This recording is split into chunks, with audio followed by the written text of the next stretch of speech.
Ayun, hello guys. Magandang araw, magandang gabi sa lahat. Welcome to my YouTube channel. Uh, reactionan lang natin ito. May reactionan lang po tayo. Narinig lang natin. Four days ago na ata itong live na ito. No? Ni Lutz Rene Sacala. Guys. Talagang nalulungkot lang ako. Kasi talagang nagagamit itong si Dalagan dito sa pagsira sa Kalingap. Ito ay inamin nitong si Rene Sacala. Guys, malinaw na malinaw yung pag-amin niya dito na ginagamit talaga nila itong si Beyonce sa pagsira sa Kalingap. Diba? So, pero bago yan, pakisuportahan po muna naman ng Kalingap, Kuya Bal Santos Matubang, Ate Edna Vlogs at Kalingap. So guys, pakinggan po natin. Kasi kung sa pag-usapan, gamitan naman, parehas naman. Ayan, di ba? Kung sa usapang gamitan din lang naman. Ang content niya dito guys ay itong si Kapeso saka si Iking. Guys, so diretso po natin. Naman nila ginagamit si Beyonce. Yun, pareho lang daw naman ginagamit ni Kapeso saka ni Iking itong si Beyonce. Totoo naman, no? Totoo naman yun, guys.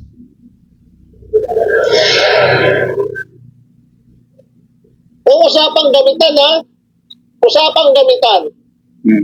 Aminado dyan, si Rene Sakalam sa usapang gamitan, parehong ginagamit ni Kapeso at ni Iking itong si Beyonce.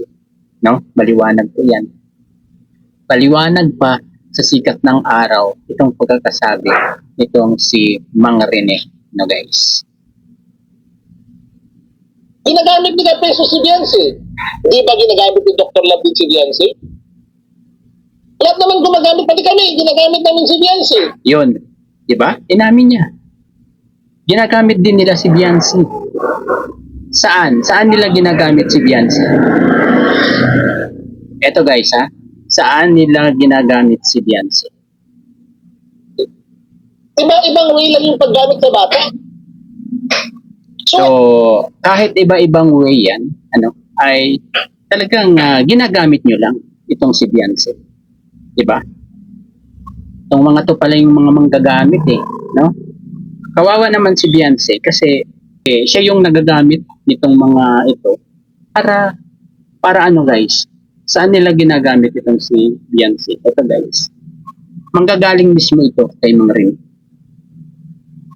Ano sabihin na ginagamit lang ni Kapeso si Beyonce? Ginagamit din namin si Beyonce. Diba? Aminado siya, ginagamit nila si Beyonce. Saan? Sa paglaban sa Kalingap. Sa paglaban sa Kalingap. So, ibig sabihin, talagang ginagamit nila si Beyonce sa paglaban sa Kalingap. So, ginagamit nila itong si Beyonce para panglaban sa Kalingap. Beyonce, kung napanood mo yan, papayag ka ba na gamitin ka lang nila? No? Hindi totoo ang intention nila sa iyo. No? Ginagamit ka lang nila para labanan nila itong Kalingap. Ayan. Pakinig na natin kay Mang Rene. Diba? Maliwanag na sinabi ni Mang Rene na talagang ginagamit nila si Beyonce panglaban sa Kalingap. Kasi wala silang alam sa Kalingap guys. Diba? Hindi kami pwede mag-complain para sa Kalingap. Si Beyonce yung kailangan mag-complain. Yun. Diba? Hindi sila pwedeng mag-complain sa Kalingap. Kaya si Beyonce ang dapat mag-complain. So, malinaw guys na panggagamit lang ito kay Beyonce nitong mga nakapaligid talaga sa kanya. Paano natin masasabi na pure ang intention nila na tulungan itong si Beyonce kung sa kanila mismong mga bibig ay maririnig natin na ginagamit lang nila itong si Beyonce. Diba?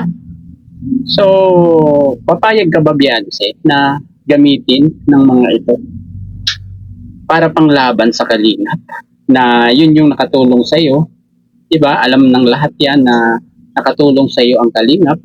Pero ikaw, ginagamit ka nila para panglaban sa Kalingap. So, ikaw na ang mag-isip niyan, Biancy, kung napapanood mo yan or napapanood mo itong reaction kong ito kay Mang Rene. Diba? Maliwanag pa sa sikat ng araw itong panggagamit nila kay Biancy. Diba? Para masira nila ang Kalingap. Diba guys? So ginagamit namin si Biancy. Ibang way lang yung paggamit sa bata. Yun ang masama doon.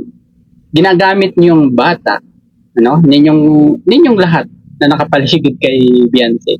Ginagamit niyo lang yung bata. So, kawawa dito si Biancy kung tutuusin. No?